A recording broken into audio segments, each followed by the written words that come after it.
ইতিহাস সাক্ষী রয়েছে, আটলান্টিকের তলদেশে আজও ঘুমিয়ে রয়েছে টাইটানিকের অবশিষ্টাংশ। জানা গিয়েছিল হিমশৈলের ধাক্কায় ভেঙে দুটুকরো হয়ে গিয়েছিল টাইটানিক।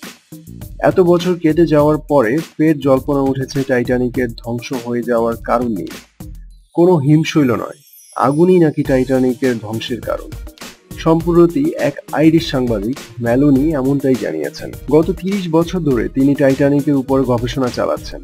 তিনি জানিয়েছেন আগুনের কারণেই জাহাজটি ভয়ানকভাবে ক্ষতিগ্রস্ত হয়ে পড়েছিল।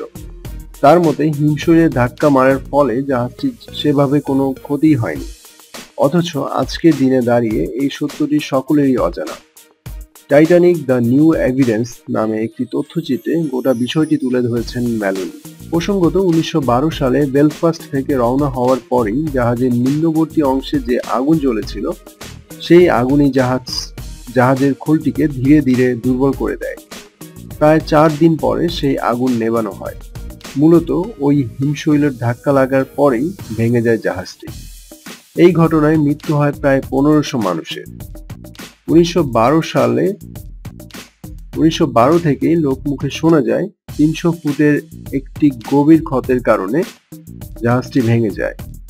যদিও ধ্বংসাবশেষ পরীক্ষার পরে সেরকম কিছু খুঁজে পাওয়া যায়নি। বিশ্বের আরো রকমারি খবর জানতে অবশ্যই সাবস্ক্রাইব করুন, আমাদের সাথেই থাকুন।